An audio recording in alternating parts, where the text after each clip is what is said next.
represent Peterborough Kawartha.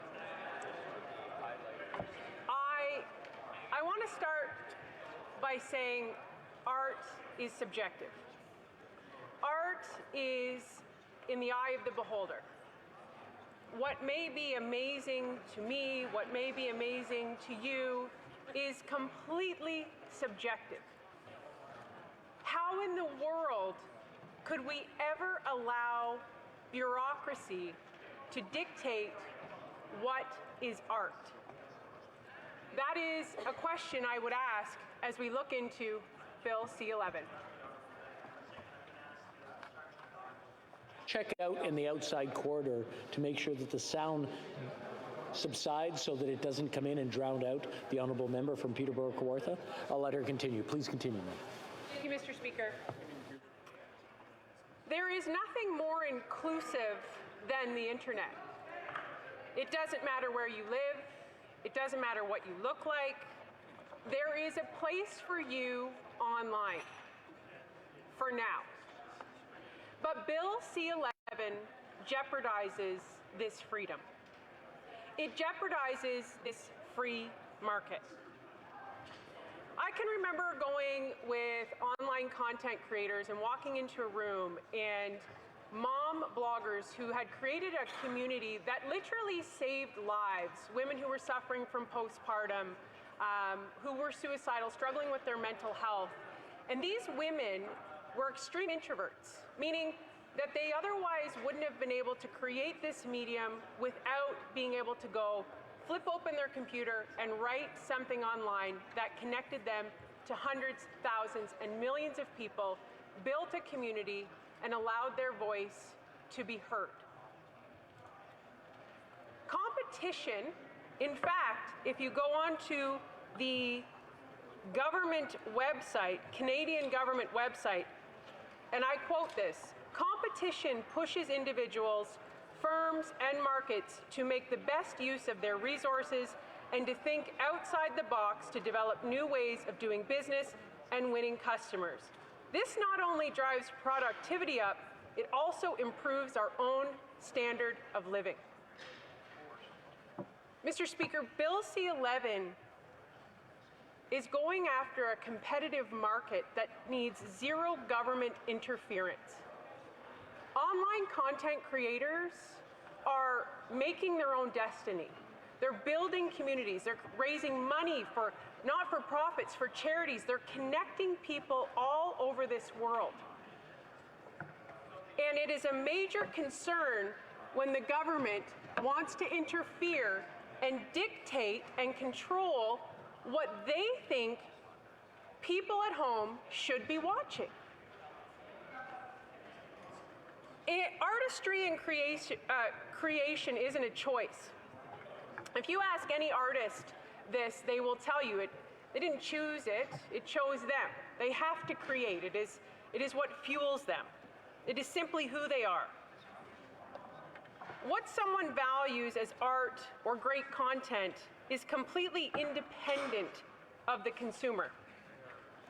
I may love Kat and Nat, who are two Toronto-based mompreneurs who built an empire by creating an online space for moms, who, for the record, were turned away by countless broadcast agencies, who had the door slammed in their face multiple times. But because of the internet, because of the free market of the internet, we're able to build an empire and connect thousands, millions of moms. They are out of Toronto, Canadian content creators. Or what about Train with Joan? At 70 years old, this Coburg-based woman transformed her life using physical fitness and now reaches millions of people online. She is the inspiration so many of us need to know that it is never too late to change your mind and body. Would she have been given an opportunity on a broadcast station? Would she have been given the same opportunity that the internet allowed her to have to reach the people she reached? It's called choice. It's called freedom to find and choose what to watch. And why in the world would we ever want the government to decide what is worthy of being seen and what isn't. This is what Bill C-11 will do. It will give the Liberals control to decide what you see and watch online. In the online world, you will often hear of a term called organic reach. Now, this is the ultimate goal for a content creator. A creator puts content online, and the free market decides if it is worthy of liking, sharing, and commenting. Now, we've already seen organic reach be meddled with Facebook and other platforms because of paid reach tactics, right? It's a pay-to-play system, and it's caused problems. So why in the world would government want to meddle even further in a system? Why in the world do we want the government deciding what we watch and see? In the words of Jim Morrison, those who control the media control the mind. And I really want people to think about what this legislation is and why it's being tabled. Famed Canadian author Margaret Atwood said it best. This is not a problem that needs fixing. It's creeping totalitarianism for governments to tell creators what to create. The approach of how this bill has been managed is awful and simply undemocratic, Mr. Speaker. In this House, for those who don't know, a bill must be approved at all 3 readings before it is sent to the Senate to be approved and given royal assent. Now, the Senate should be a safeguard for Canadians when major concerns are raised. There were 26 amendments put forth by the Senate. This is a very, very high number and speaks volumes to the fact that this bill should be thrown out. What is the point of the Senate and expert testimony if the Liberals refuse to listen to them? How is this supposed to build trust with Canadians when you silence people? When you silence people, that is censorship. And it is our job as elected officials to bring balance to this room, to find the common ground, to listen to both sides. I will tell the Liberals fully, as somebody who has a background in broadcasting, the Broadcasting Act 100% needs to be updated. But this bill is trying to regulate a free market space of the internet, and there is no place for the government to do that. Freedom is not a gift from heaven. You must fight for it every day of your life. This is a quote from Simon Wiesenthal, a famous Nazi hunter and fighter for human rights. The Tour for Humanity bus was here on Parliament Hill yesterday, and I had the opportunity to tour it. Censorship does not work. History has shown us this over and over and over again. The Liberals have refused to make the policy direction to the CRTC on how this legislation will be implemented public until after the bill is passed. Mr. Speaker, think about that for a second. The Liberals have refused to make the policy direction to the CRTC on how the legislation will be implemented public until after the bill is passed. If the Liberals' main intention is promoting Canadian content, why in the world would they ask us to sign first and ask questions later? This is so sketchy. Why not just tell Canadians now? What are they hiding? Why are they not transparent? Critics are furious, and so they should be, because the Heritage Minister announced a complete rejection of the Senator's work that excluded user content from CRTC regulation, after they said they would. Somewhere right now, Mr. Speaker, there is a quirky, talented, gifted content creator who has not discovered that they fit somewhere. They've been told no. Maybe they haven't found their community. Maybe they haven't found their tribe. But they hit the upload button, and all of a sudden, their world changes, and so does that community's world. There is so much great about the internet. For better or worse, it is here. And I have to be honest, I am absolutely shocked that the NDP does not see the value of independent, free market content creators who are doing so much good for social justice and all the things they fight for in this House, Mr. Speaker. It is shocking to me that we are having this fight when we are here to elevate voices of Canadians, to give them the freedom to use their voice for good. It makes no sense to me why we are fighting this bill. I came here with an open mind, Mr. Speaker, with optimism that we are here to elevate voices. And this bill is censorship. It makes no sense. I appreciate and agree 100% that the Broadcasting Act needs to be updated, but this bill isn't achieving that. Its intent is to control online content. Mr. Speaker, how much time do I have left? I will end with this. Enough is enough. Stop with the controlling legislation and please kill Bill C-11. Thank you, Mr. Speaker. Questions and comments. The honourable member for Winnipeg North.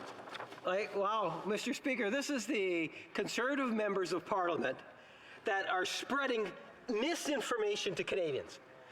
In no way, in no clause, is there anything that infringes on the rights and freedoms of Canadians. Nowhere within this legislation. Yet you get a member of Parliament from the Conservative Party that's quite content to spread, I can't use the word lies, so I won't say that, but spread misinformation, Mr. Speaker. I was distracted, but if I may just interject before the honourable member for Calgary Rocky Ridge says anything, I just want to remind the honourable members that you can't do indirectly what you can't do directly in the House. I don't know if that covers or would. Okay, it's a rookie mistake. I'll let him continue. Rookie mistake, Mr. Speaker. I apologize wholeheartedly. Mr. Speaker, but the point is that there is nothing within the legislation at all that infringes upon a person's rights and freedom. Yet the Conservative Party continues to go out and spread information that's not accurate, Mr. Speaker, and it's causing a lot of anxiety in our communities. My question to the members, can she cite something specific within the legislation that clearly says that it's an infringement on a person's rights or freedoms? Member for Peterborough Kawartha. Thank you, Mr. Speaker. And it is just, I can't wrap my head around what it is they don't understand. When you are saying you're going to control what Canadians see and read, it makes no sense. The critics have spoken up. There's hundreds and hundreds of them. And they've said to the Heritage Minister there that he's completely rejected the Senator's amendment that excludes user content from CRTC regulation. You said you were going to do one thing, you're doing another. It makes no sense. It makes no sense. Questions et commentaires, l'honorable député. Questions and comments. The member for Trois-Rivières. Thank you very much, Madam Speaker. I would like to thank my colleague for her passionate speech. She started talking about art and what art is. And of course, art is one thing that it is that it's about nature. And it's when the spectator decides that something is artistic. Somebody said once that to read a book is to write another. So it is. Art is is in the eye of the beholder to a certain extent. And art as a whole becomes culture. So I would ask my colleague what C-11's impact is on culture. Thank you very much, and thank you to my honourable member. I enjoy conversing with him, and I promise him I'm going to get better at my French one day and answer him in French. My answer to that question is, culture is not force-fed by the government. Culture is created by the people. Commentaires, questions and comments. The honourable member for Nanaimo, no, not Nanaimo Ladysmith, sorry, Skeeter Buckley Valley. Thank you, Madam Speaker, and thank you to my colleague for her remarks. Now, since the 1970s, the Government of Canada has regulated television broadcasters, radio broadcasters. When you turn on the radio, a certain amount of the content that you listen to has to be Canadian content. And people may agree or disagree with those rules, but I've never heard it characterized as censorship. So I'm wondering to my honorable colleague down the way if she would consider those rules around Canadian content that we've had since before I was born to be censorship. The honourable member for Peterborough Court. Thank you, Madam Speaker. And working for a Canadian broadcasting company that I did for 12 years, I understand Canadian content. This bill, and I understand that the Broadcasting Act needs to be updated. I stated that clearly in my speech. But this bill is not doing that. There's an unintended intention here to control the internet. That is a massive problem to society. That is what we are speaking about, Madam Speaker. So absolutely that is censorship. A very, very short question from the honourable member for us. I'm sorry. Yes. Peterborough Court, I'll try to make it brief, but I feel as though we're in a space where we are talking past each other, because nothing that I'm hearing about this bill being about censorship makes any sense when I read the bill. We have a Broadcasting Act. We're now applying, equalizing some of the playing field so that Canadian writers, Canadian screenwriters are not losing out because of the online streaming from the big producers of Hollywood content and sometimes Canadian content. All I can ask is Have to give the honourable member for Peterborough Court some seconds to answer. Thank you. Thank you so much. And I actually like to think we all want the same thing. But the more I'm in this House, I start to doubt that. I really do. Because at the end of the day, Conservatives trust Canadians to decide what they want to watch. And we do not believe that the government getting in the way of what their gifts are should be what they decide what they should or shouldn't do. And so that is my answer to the member. The honourable member for Stormont, Dundas, South Glengarry. Thank you, Madam Speaker. Normally there would not be much